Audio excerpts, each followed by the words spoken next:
मेरे प्यारे बच्चों, आपकी नेस की तैयारी चल रही है। इसमें आप साप्ताहिक अभ्यास टेस्ट पेपर के प्रश्नों को हल कर रहे हैं।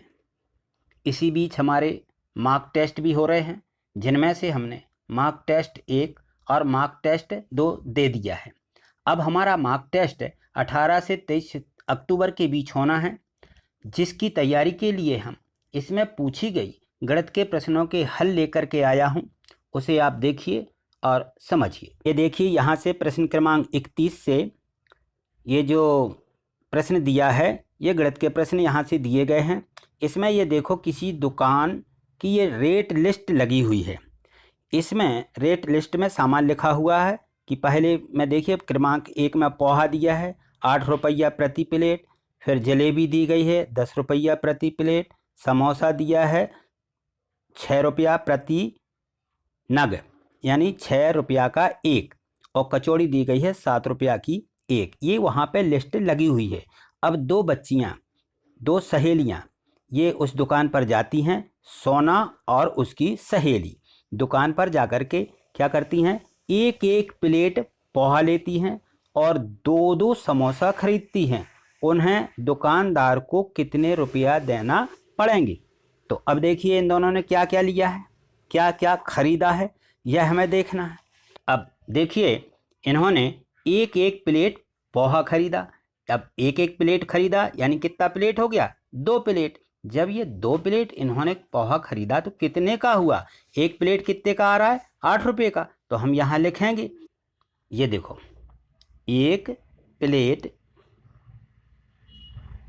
प्लेट 8 रुपये का।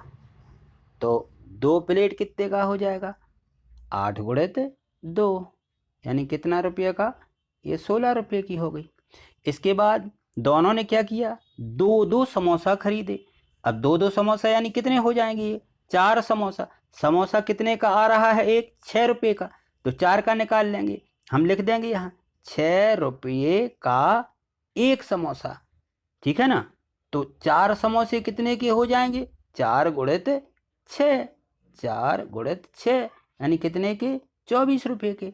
तो उसने 16 रुपये का पोहा और 24 रुपये के समोसे खरीदे। दोनों को जोड़ दीजिए, तो 6 और 4 ये 10, और यहाँ देखिए एक हासिल, तो 2 और 1 3 और 1 4, ये आ जाएगा हमारा 40 रुपया। तो दुकानदार को कितना देंगी ये लोग? 40 रुपया देंगी। 40 रुपया किस में दिया गया है? ये सी नंबर में दिया है। तो हमारा उत्तर सी हो जाएगा। ठीक, अगला प्रश्न देखिए। इसमें दिया है, नीचे दिए गए विकल्पों में से किस में दोनों आकृतियों का क्षेत्रफल समान है? अब हमें समान क्षेत्रफल देखना है। इन सभी में जो हमें ऑप्शन दिए हैं A, B, C, D, इनमें 2-2 आकृतियां दी गई हैं।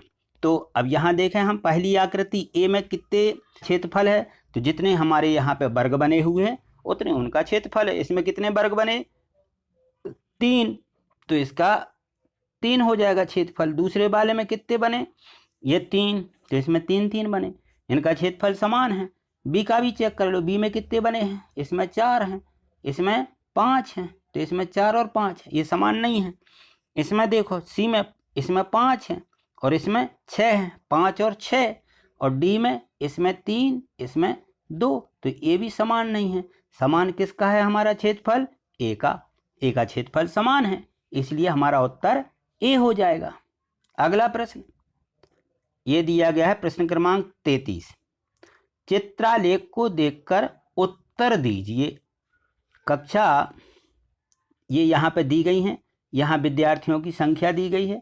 तो ये जो विद्यार्थियों की संख्या दी गई है, इनको हमें देखना है कि कक्षा 1 में कितने विद्यार्थी हैं। यहाँ देखिए, ये यहाँ 5 विद्यार्थी हैं। कक्षा 2 में कितने हैं? कक्षा 2 में 6 विद्यार्थी हैं। कक्षा 3 में 4 हैं, और 4 में भी 4 विद्यार्थी हैं, और 5 में 3 विद्यार्थी हैं। अब हमारा प्रश्न क्या कह रहा है? कक्षा 4 के विद्यार्थियों की संख्या कक्षा 2 के विद्यार्थियों की संख्या से कितनी कम है? तो कक्षा 2 में कितने विद्यार्थी हैं? 6, और कक्षा 4 में कितने विद्यार्थी हैं? 4। तो हम दोनों क्या करेंगे? घटा देंगे। चलिए इनको घटा दीजिए, 6 में से 4 जाएंगे 2, ये 2 बचेगा। तो कक्षा 4 के विद्यार्थियों की जो संख्या है यह कक्षा 2 के विद्यार्थियों की संख्या से कितनी 2 कम है। तो हमारा उत्तर क्या हो जाएगा, हमारा उत्तर 2 हो जाएगा। ये जो हमें ऑप्शन किस में दिया गया है, ये दिया है हमें ये सी नंबर में। सी नंबर का उत्तर हमारा ये सही है। अगला प्रश्न देखिए, यह है प्रश्न क्रमांक 34। इसमें दिया है ककड़ी और गाजर का प्रति किलोग्राम मूल्य दिया गया है। इसके अनुसार 2 किलो और आधा किलो, ये लिखा हुआ है 2 किलो और आधा किलो, ये 2 किलो और आधा किलोग्राम ककड़ी और 1 किलो आधा किलोग्राम गाजर का मूल्य क्या होगा, यह हमें निकालना है। ककड़ी का प्रति किलोग्राम मूल्य 18 रुपया है और गाजर का 13 रुपया प्रति किलोग्राम, यानी 1 किलोग्राम ककड़ी 18 रुपया की और 1 किलोग्राम गाजर 13 रुपये की। तो हमें निकालना कितनी है गाजर, गाजर हमें 1 किलो और आधा किलो निकालना, ककड़ी हमें 2 किलो और आधा किलो निकालना है। तो अब देखिए हम यहाँ लिखेंगे कि कितना कितना है ये। यदि हमें 1 किलो ककड़ी कितने की, 18 रुपया की, हम लिखेंगे 1 किलो ककड़ी कितने की है, ये 18 रुपये की है। तो 2 किलो कितने की हो जाएगी, 18 गुणित 2, यानी कितने की, 36 रुपया की। ये हमारी 36 रुपया हो जाएंगे। और आधा किलो कितने की होगी, 1 किलो 18 की है, तो आधा किलो 9 रुपया की। तो हम इसमें 9 रुपया और जोड़ देंगे, तो कितना हो जाएगा, ये 9 6 15, 5 3 और 1 हासिल की 4, ये 45 रुपया। 45 रुपये की हमारी क्या हो गई, ये ककड़ी हो गई। अब हमें निकालना गाजर, गाजर कितने की दी गई, 13 रुपया की 1 किलो, तो 1 किलो और आधा किलो और निकालना है। तो हमें आधा किलो का मूल्य ज्ञात करने के लिए क्या करेंगे, हम 13 में 2 का भाग लगा दें, तो कितना का होगा, 13 भागित 2 ऐसा लगा लीजिए, 13 भागित 2, तो कितना हो जाएगा, 2 6 12, बचा 1, यहाँ 0.0 और 2 पंचे 10, और ये 50 पैसे बन गए। तो 6 रुपया 50 पैसे की आधा किले। तो 1 किले कितने की है, 13 रुपया की, और आधा किले 6 रुपया 50 पैसे की। दोनों को जोड़ दीजिए, कितना आ जाएगा, ये आ जाएगा हमारा 50 और 6 3 9 1, 19 रुपया 50 पैसे की गाजर हो गई और हमारी 45 रुपये की ककड़ी हो गई। दोनों को हम क्या करेंगे, जोड़ देंगे। चलिए दोनों को जोड़ देते हैं। तो ये हमारे 45 रुपया 45 और ये हमारी गाजर 19 रुपया 50 पैसे, ये 50 पैसे जोड़िए, तो ये 50 पैसे हो गए। 9 और 5 14, हासिल 1, 4 और 1 5 और 1 6, यह आ जाएगा हमारा 64 रुपया 50 पैसा दोनों का मूल्य होगा, जो कि हमें किस में दिया गया है, ये दिया गया है हमें डी वाले ऑप्शन में। डी वाला उत्तर हमारा सही है। अगला प्रश्न देखिए, यह है प्रश्न क्रमांक 35। इसमें देखिए दिया है 6 मीटर लंबी पट्टी में 30 सेंटीमीटर माप की कितनी पट्टियाँ बराबर पट्टियाँ बन सकती हैं, हमें इसमें से ये निकालना है। तो कितनी दी गई है, 6 मीटर लंबी और 30 सेंटीमीटर माप की निकालना है। तो मीटर को हम क्या करेंगे, सेंटीमीटर में बदल लेंगे। तो हमें मालूम है कि 1 मीटर बराबर 100 सेंटीमीटर, 100 सेंटीमीटर, इसलिए 6 मीटर बराबर कितना होगा, 600 सेंटीमीटर। ये 600 सेंटीमीटर, ये 600 सेंटीमीटर आ गया। अब 30 सेंटीमीटर की 1, तो हम यहाँ निकालेंगे, क्योंकि 30 सेंटीमीटर की 1 तो 600 की।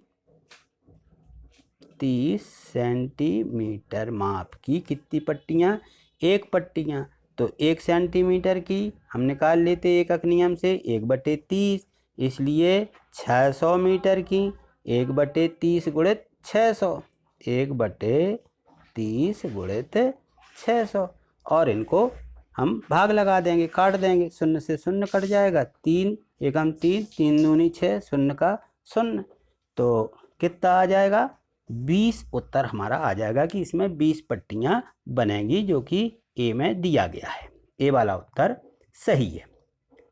अगला प्रश्न देखिए, ये देखिए दिया है प्रश्न 36।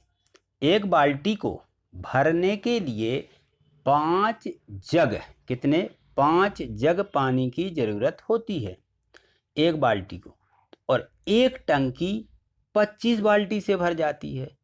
पूरी एक टंकी कितने से, ये 25 बाल्टी से भर जाती है।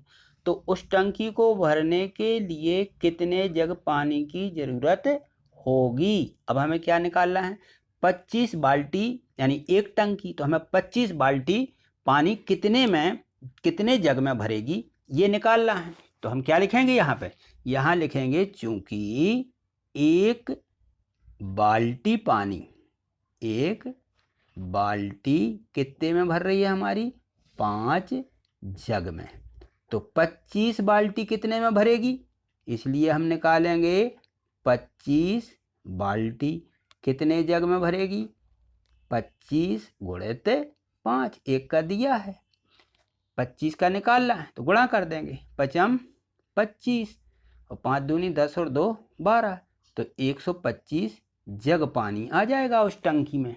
उत्तर हमारा ये डी वाला प्रश्न सही हो जाएगा। ठीक है, आगे देखिए अगला प्रश्न। अब देखिए प्रश्न क्रमांक 37। ये दिया है 2 लीटर आयतन वाले जग में 5 गिलास पानी डालने पर वह आधा भर जाता है, कितना, आधा। तो गिलास का आयतन क्या होगा, हमें गिलास का आयतन निकालना है, और जग का आयतन क्या है, दिया है। जग में कितना पानी आता है, 2 लीटर, जग का आयतन 2 लीटर है। तो 5 गिलास पानी हम जग में भरते हैं तो कितना भरता है, आधा, आधा यानी 1 लीटर, क्योंकि 2 लीटर का हमारा जग है तो आधा भरेंगे तो कितना होगा, 1 लीटर। ठीक, तो हम 5 गिलास पानी बराबर 1 लीटर, तो हम लिखेंगे यहाँ पे कि चूंकि 5 गिलास पानी बराबर 1 लीटर, 1 लीटर ये दिया। अब हमें देखिए उत्तर किस में निकालना है, मिलीलीटर में। तो 1 लीटर बराबर कितने मिलीलीटर होते हैं, 1 लीटर बराबर होता है 1000 मिलीलीटर, 1000 मिलीलीटर। ठीक, तो यहाँ कितना आ जाएगा, 1 लीटर की जगह 5 गिलास पानी बराबर 1000 मिलीलीटर, ये आ जाएगा। इसलिए 1 गिलास बराबर एक गिलास पानी बराबर 1000/5, ये कर देंगे। चलिए 5 से भाग लगा दीजिए, 5 एकम 5, 5 दूनी 10, ये 200, कितना आ जाएगा उत्तर हमारा, ये 200 मिलीलीटर, 200 मिलीलीटर ये गिलास का आयतन हो जाएगा। एक गिलास का आयतन कितना होगा, 200 मिलीलीटर। ये किस में दिया, ये प्रश्न क्रमांक के ऑप्शन ए में दिया है, ये उत्तर सही है। अगला प्रश्न देखिए, प्रश्न क्रमांक 38। ये दिया है इसमें कि एक वर्ष में 31 दिन वाले सभी महीनों की कुल दिनों की संख्या कितनी होगी। तो अब देखिए एक वर्ष में 31 दिन वाले कितने महीने होते हैं, हम देखेंगे कि हमें एक दोहा याद होता है कि सी अप जू 9 30 के, बाकी के 31, और 28 की क्या होती है, फरवरी। तो सी यानी सितंबर, गिनती कर लीजिए, सी यानी सितंबर, सी अप अप्रैल, जून, जू यानी जून, 9 यानी नवंबर, और एक आ जाता है हमारा फरवरी। बस इतने महीनों को छोड़ दीजिए, कितने महीने हो गए, 1 2 3 4 5। अब हमारे एक वर्ष में 12 महीने होते हैं, 5 12 में से घटा लीजिए तो कितने महीने बचे हमारे, 7 महीने कितने के होंगे, 31 दिन के होंगे। तो 31 दिन वाले कितने महीने, कितने दिन हो जाएंगे टोटल, एक महीना बराबर 31 दिन। तो 7 महीने बराबर कितने दिन, 7 महीने बराबर 31 गुणित 7, 7 का गुणा कर देंगे, 7 एकम 7, 7 3 21, कितना आ जाएगा उत्तर, 217 दिन। हमारे 31 दिन वाले महीने 7 हैं, हम 7 का 31 में गुणा कर देंगे तो 217 दिन हो जाएंगे, जो कि हमारे डी वाले ऑप्शन में दिया गया है। ये है उत्तर डी, 217। अगला प्रश्न देखिए, ये देखिए प्रश्न दिया है 39। इसमें दिया है कि नीचे दिए गए एक जादुई वर्ग के हर पंक्ति का योग 150 है, तो रिक्त स्थान में कौन सी संख्या होगी। अब देखिए यहाँ पे ये रिक्त स्थान दिया गया है, यहाँ हमें संख्या भरनी है, इनमें से ए बी सी या डी में से कोई यहाँ पे एक संख्या आएगी। तो इन सब का योग कितना दिया है, यदि हम इनको नीचे तरफ जोड़ते हैं तो हमारा 6 3 9 1 10, 5 5 10 14 और 1 15 यानी 150। ये सही दिया गया है कि 150 है। यदि हम ऐसे में जोड़ते हैं तो भी हमारा 150 है। 9 8 17 और 3 20 और 2 और 4 6 और 4 10 और 5 15, ये भी 150 हो रहा है। हमारा ये भी 150 होना चाहिए। तो हमें 2 दिया गया है, 48 और 52। हम 48 और 52 को क्या करेंगे, जोड़ देंगे। तो 8 और 2 10, हासिल 1, 5 6 और 1 4 10, ये हो जाएगा हमारा पूरा 100। ठीक है ना। अब ये 100 हो गया और बाकी हमारा कितना दिया है, योग कितना है, 50 है, इसका योग भी यहाँ 50 होगा। तो 150 में से 100 हम घटा देंगे, 150 में से 100 घटा देंगे तो कितना आएगा उत्तर, उत्तर आएगा 50। तो हमारा यहाँ क्या भरा जाना चाहिए संख्या, यहाँ होगी हमारी 50, जो कि उत्तर सी में दी गई है। ये हमारा सी वाला उत्तर सही है। इस प्रकार से इसको हल करेंगे। आगे देखिए अगला प्रश्न, ये दिया गया है यहाँ पे, शबाना ने अपनी कक्षा के बच्चों की मनपसंद मिठाई की जानकारी को निम्नानुसार एकत्रित किया। अब देखिए यहाँ पे दी गई है, अलग अलग जानकारी दी गई है। इसको हम देखते हैं क्या क्या दिया है। यहाँ देखो मनपसंद मिठाई और यहाँ टेली चिन्ह। तो यहाँ देखिए क्या क्या दिया है, यहाँ जलेबी दी गई है, गुलाब जामुन, रसमलाई और ये बूंदी दी गई है। तो यहाँ पे देखिए ये जो हमारे इस प्रकार से वर्ग बने हुए हैं, ऐसे इन वर्गों का मतलब क्या है, इनका मतलब 1 2 3 4 लाइन है और इसका मतलब है ये 5। तो यदि हमें ऐसा दिया आधा तो ये 2 लाइनें हो जाएंगी, और हमें ऐसा दिया तो 3, और ये मिला दी तो 4, और ये मिला दिया तो ये हो जाएंगी हमारी 5। तो अब हम देखते हैं इसमें कैसी दी गई। इसमें कितना दिया है, ये 5 और 5 10, 10 और 2 12 है। यहाँ हम लिखेंगे कि ये 12 दिया है, हमारा ये 12 है। इसमें कितना दिया, इसमें 3 दिए गए अतकारे, तो 10 और 3 इसमें 13 हो जाएंगे, इसमें हो जाएंगे 10, और इसमें कितने होंगे, इसमें भी हमारे 12 हो जाएंगे, 12। 5 इसमें और 2 इसमें, 12। ये बूंदी दी गई है। तो नीचे जो तालिका दी गई इसमें लिखा है कि उपरोक्त तालिका अनुसार सही जानकारी कौन सी है। चलिए मिलाइए क्या है। गुलाब जामुन पसंद करने वाले बच्चों की संख्या सर्वाधिक है। गुलाब जामुन पसंद करने वाले बच्चों की संख्या सबसे अधिक है, बिल्कुल सही, 13 है। ये 13 बच्चे गुलाब जामुन पसंद करते हैं, तो सबसे अधिक हैं, यानी उत्तर हमारा ये सही है। चलिए बी को भी देख लीजिए। बूंदी पसंद करने वाले बच्चों की संख्या सबसे कम है, तो बूंदी कौन सी है, ये 12। 12 नहीं है, सबसे कम किसकी है, रसमलाई की है, तो ये गलत है। फिर जलेबी पसंद करने वाले बच्चों की संख्या 17 है, नहीं, गलत। रसमलाई पसंद करने वालों की संख्या 9 है, ये भी गलत, ये दिया ही नहीं इसमें। तो हमारा उत्तर ये वाला सही है। ठीक, अगला प्रश्न देखिए, प्रश्न क्रमांक 41। अब इस 41वें प्रश्न को देखिए, इसको देखते हैं क्या दिया है। 2 बाटल यहाँ दी गई हैं, ये 2 बाटल बराबर 1 जग है, और 4 जग बराबर 1 बाल्टी है। यदि एक बोतल में कितने मिलीलीटर, 750 मिलीलीटर जल बनता है, तो एक बाल्टी में कितना बनेगा, ये हमें देखना है। तो अब यहाँ देखिए हमारी 2 बाटलें दी गई हैं, तो एक बाटल में 750, तो 2 बाटल में 2 का गुणा कर लो या 750 और जोड़ लो, तो कितना हो जाएगा, 5 5 10 का 0, हासिल है 1 7 2 14 1 15, 1500 मिलीलीटर, ये आ जाएगा 1500 मिलीलीटर, यानी 1 लीटर और 500 मिलीलीटर। ठीक है, ये होगा इसमें। आगे देखिए, तो ये आ गया 1 लीटर 500 मिलीलीटर 2 बाटल में, यानी एक जग आ जाएगा, एक जग।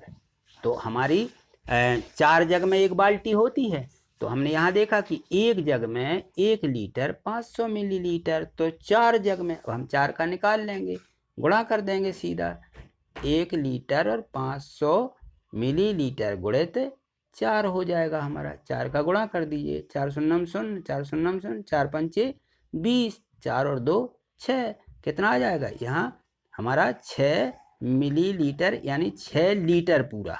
कितना ये 6 लीटर, 6 लीटर के बराबर एक बाल्टी में पानी बनेगा, जो कि हमारा किस में दिया गया है, ऑप्शन 6 में दिया गया है। 6 लीटर के बराबर, ना तो 6 लीटर से अधिक होगा, ना कम होगा, ना 4 होगा, ये क्या होगा 6। ठीक, इस प्रकार से हमें इसको निकालना था। अगला देखिए, अब देखिए प्रश्न क्रमांक 42। एक शादी उत्सव के लिए 6 लीटर दूध की आवश्यकता है। एक डेयरी वाले के पास केवल कितना 200 मिलीलीटर का पात्र है, तो डेयरी वाला दूध की मात्रा मापने के लिए कितनी बार 200 मिलीलीटर के पात्र से मापेगा, कितनी बार मापेगा, ये हमें निकालना है। तो इसमें दिया गया है कि 600 लीटर मापना है उसे और 200 मिलीलीटर का, तो हम जानते हैं कि चूंकि 1 लीटर बराबर कितना होता है 1000 मिलीलीटर, 1000 मिलीलीटर ये होता है। तो 6 लीटर कितना हो जाएगा, 6 लीटर यानी 6000 मिलीलीटर दूध चाहिए उसे, 6000 मिलीलीटर। तो अब वह क्या कितने बार मापेगा भाई, यह हमें निकालना है। तो हम यह निकालेंगे कि चूंकि 200 मिलीलीटर में कितने बार, मिलीलीटर एक बार मापेगा, 200 मिलीलीटर एक बार। तो अब हम एक का निकाल लें, 1 मिलीलीटर कितना हो जाएगा 1/200, इसलिए 6000 मिलीलीटर। तो अब 6000 का निकालेंगे, 6000 का देखिए कितना आ जाएगा यहाँ पे, इसलिए 6000 मिलीलीटर बराबर 1/200 गुणित 6000, ऐसा ये आ जाएगा। अब इसको हम काट लेंगे, 200 नीचे के कट जाएंगे, 2 ऊपर के कट जाएंगे, और 2 एकम 2, 2 3 6, ये 0 का 0, 30 आ जाएगा। यानी 30 बार मापेगा वो, कितने बार मापेगा 30 बार। तो जो हमारे किस में दिया है, ए बी में दिया गया है, ये बी वाला उत्तर सही है। ठीक, अगला प्रश्न देखिए। अब देखिए प्रश्न क्रमांक 43, रिक्त स्थान में वर्ग संख्या क्या होगी। अब देखिए इसमें हमें ये रिक्त स्थान दिया गया है, इस रिक्त स्थान की हमें संख्या को निकालना है। तो जैसा इसमें पैटर्न दिया है उसी के अनुसार निकालेंगे। पहले इसमें वर्ग में देखिए एक बिंदी दी गई है, एक बिंदी, फिर उसके बाद 2 बिंदी आई, फिर इसके बाद कितनी आनी चाहिए थी। अब जैसे मान लीजिए हमारी ये एक बिंदी है, फिर हमारी ये 2 इधर बढ़ेंगी, इस प्रकार से देखिए ऐसा करते हैं इसको, ये देखिए ये हमारी ये 2 बिंदी हो जाएंगी इस प्रकार से, 2 नीचे तो 2 सामने होंगी। अब कितनी आनी चाहिए हमारी, 3 आना चाहिए नीचे, 1 2 3, तो 3 इसकी सामने होंगी, ऐसी ऐसी 3 होंगी, ये 3 वाला हमारा यहाँ आना चाहिए, क्योंकि आगे जो हमें दिया गया है ये 4 वाला दिया है, 4 4 ये दी गई हैं, तो आगे ये 4 4 वाला हो जाएगा वर्ग, और यहाँ पर वर्ग ये 3 3 बिंदी वाला होगा। तो 3 बिंदी वाला किस में दिया है हम देख लेते, ये हमारा सी में दिया गया है, तो सी वाला उत्तर इसमें सही है। ठीक, आगे देखिए अगला प्रश्न देखते हैं, प्रश्न क्रमांक ये 44 देखिए, इसमें दिया गया है कि 1850 ग्राम अंगूर और 850 ग्राम सेव का कुल वजन क्या होगा। अब हमें वजन निकालना है, तो हम क्या करेंगे, दोनों को जोड़ देंगे। ठीक है, जोड़िए, क्या है अंगूर 1850 ग्राम, ये ग्राम दिया गया है, और यहाँ 850 ग्राम, 850 50 ग्राम। इनको हम दोनों को जोड़ देंगे, जोड़ लीजिए। 0, 5 5 10 का 0, 8 8 16 और एक हासिल की 17, हासिल 1 और 1 2, कितना हो जाएगा ये 2 किलो 700 ग्राम यानी 2700 ग्राम। तो ये हम यदि इसको किलो में बदलेंगे तो कितना होगा, ये 700 ग्राम, ये 2 किलो 700 ग्राम। तो अब देखेंगे इसमें किस में दिया है 2 किलो या 2 किलो से अधिक। ए में दिया गया है 2 किलोग्राम से कम, गलत। इसमें दिया 1 किलोग्राम के बराबर, सी में दिया 3 किलोग्राम के बराबर, ये भी नहीं होगा। 2 किलोग्राम से अधिक और 3 किलोग्राम से कम, ये डी वाला उत्तर सही है, क्योंकि ये 2 किलोग्राम से अधिक है और 3 किलोग्राम नहीं है, 3 किलोग्राम से कम है, तो हमारा डी वाला उत्तर सही है। अगला देखिए प्रश्न क्रमांक 45। यहाँ देखो, समकोण दर्शाने वाला कौन सा अक्षर है। अब हमें देखना है समकोण, समकोण यानी हमारा जो ऐसी सीधी लाइनें रहती 90 अंश का यहाँ कोण बने, ये समकोण कहलाता है। तो किस में बन रहा है ये हमें देखना है। एन में देखिए, एन में तो ये जो कोण बनते हैं एन इस प्रकार से रहता है, ऐसा ये न्यून कोण बनते हैं दोनों में एन में। के में भी देखो, के में न्यून कोण बन रहा है, के यदि हम बनाते हैं ऐसा ऐसा तो ये सब न्यून कोण हो जाते हैं, सभी न्यून कोण हैं। एच में देखिएगा, जेड में देखिए, जेड ऐसा रहता है, इसमें भी न्यून कोण है, तो हमारा सी वाला उत्तर सही है, क्योंकि एच जो रहता है ये सभी यहाँ पे 90 90 अंश के कोण बनते हैं, सीधी सीधी लाइन है, इसलिए इसमें समकोण बनाने वाला अक्षर सी वाला यानी एच होगा। ठीक इस प्रकार से हम इनको हल करेंगे। यदि आपको समझ में आया है, वीडियो पसंद आई है, तो इसको लाइक और शेयर निश्चित ही करें, जिससे अधिक से अधिक बच्चों को इसका लाभ मिल सके। चैनल को सब्सक्राइब करें, जिससे मेरी वीडियो आप तक पहुंच सकें। थैंक यू, धन्यवाद।